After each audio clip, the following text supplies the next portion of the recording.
बड़ा आश्चर्यचकित हूँ कि किस तरीके से गठबंधन सरकार में जो विधायक हैं, जो उनके नेता हैं, जो मंत्री हैं, जनता को भ्रमित करने का प्रयास कर रहे हैं। पिछले 2 वर्ष से जो ग्रांट गांव के विकास के लिए आनी चाहिए थी, उसको तो इन्होंने सरकारी माध्यम से बीडीओ, जेई और दूसरे प्रशासनिक अधिकारियों से मिलकर खुद करने का प्रयास किया।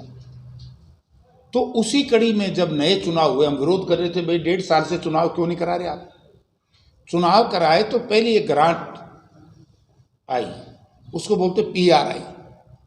मुझे तकलीफ इस बात की है, यहाँ के जनप्रतिनिधियों से, विशेष तौर से मैं कलायत की जनप्रतिनिधि से पूछना चाहूँगा।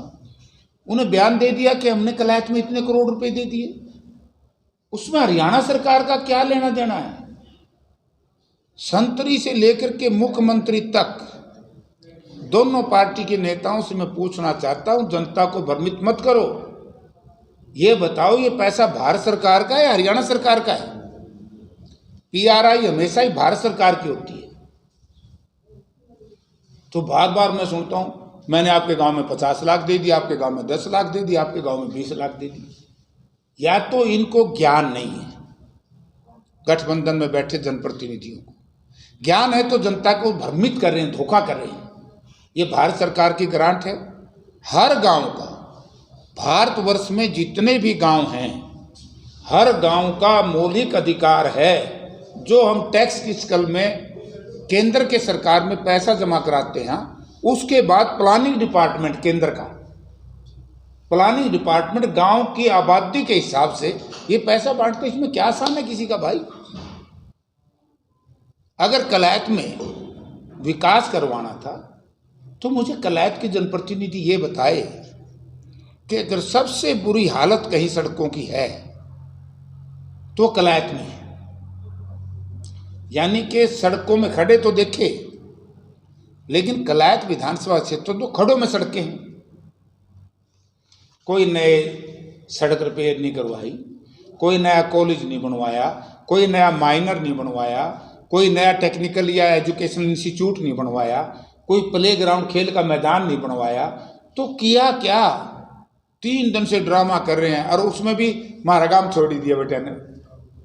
मेरे पास सरपंच का टेलीफोन आया, बोला जी दुब्बड़ गांव में वो ये कहते हैं JJP BJP के लोग, बोला इसलिए नहीं दिया क्योंकि जयप्रकाश का काम नहीं बनवाया। तो किया क्या?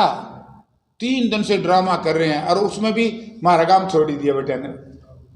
मेरे पास सरपंच का टेलीफोन आया, बोला जी दुब्बड़ गांव में वो ये कहते हैं JJP BJP के लोग, बोला इसलिए नहीं दिया क्योंकि जयप्रकाश का काम।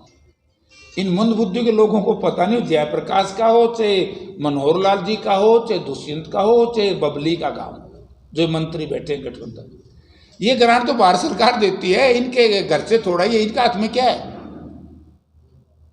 यानी कि जैसे अब लोगों को भ्रमित किया इस ग्रांट को देकर के, तो ये अपने जो बुरे कर्म किए 3.5 साल, 3.25 साल में, उनको दबाने का प्रयास किया जा रहा है कि प्रदेश सरकार में बैठे नेता ये बताएं कि हरियाणा प्रदेश के खजाने से पिछले अमुक गांव में कितना विकास हुआ और कहाँ लगा है, तब तो मैं मानूं।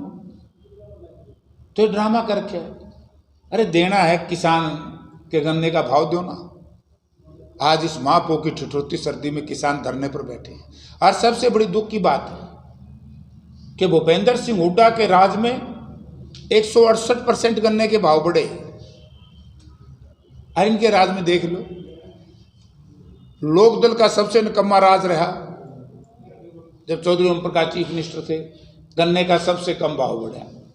इसलिए JJP उसी की एक फाइबर क्रिएटेड हुई, उसी की ब्रांच है लोकदल। ये तो बोल नहीं सकते, क्योंकि कल को मनोहर लाल जी पूछेंगे कि तुम्हारी पार्टी की भी सरकार थी 99 से लेकर 2004 तक, तुमने कितने बढ़ाए? सबसे कम चौधरी ओम प्रकाश चौटाला चीफ मिनिस्टर जो बढ़े, उससे थोड़े से ज़्यादा बढ़ाए BJP ने। 9 वर्ष हो गए तकरीबन। और सबसे ज़्यादा बढ़ाए किसने? कांग्रेस पार्टी ने, चौधरी भूपेंद्र सिंह हुड्डा चीफ मिनिस्टर।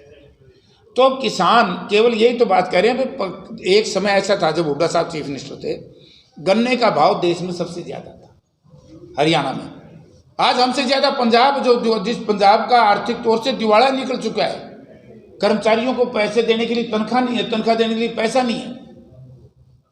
तो इसलिए एक गन्ने में जो मिलें बंद कराई हैं किसान संगठनों ने, तत्काल इसका भाव बढ़ाया जाए, क्योंकि आज आवश्यकता है किसान को मिल भी चले और गन्ने के दाम भी बढ़े।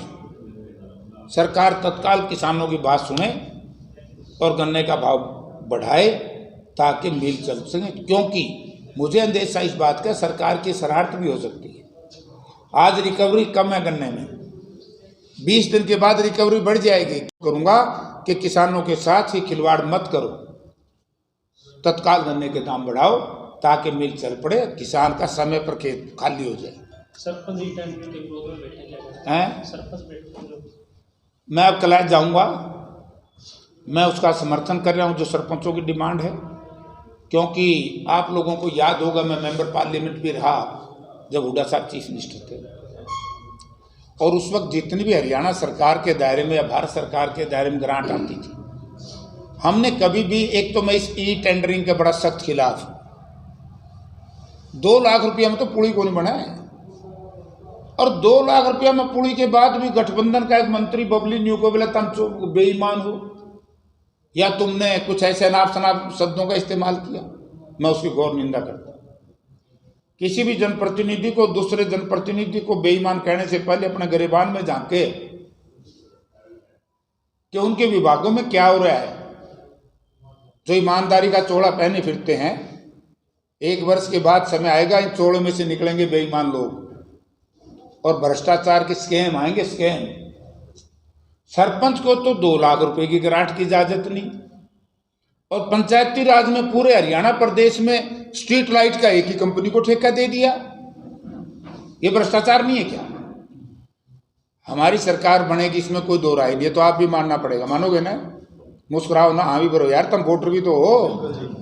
सरकार हमारी बनेगी, और मैं जितने भी हरियाणा प्रदेश के सरपंच साहिबान हैं, मेंबर साहिबान हैं, जिला परिषद के मेंबर साहिबान हैं, चेयरमैन साहिबान हैं, सबको आश्वस्त करना चाहता हूँ, हरियाणा में वही पद्धति लागू होगी जो चौधरी भूपेंद्र सिंह हुड्डा के राज में उस वक्त थी।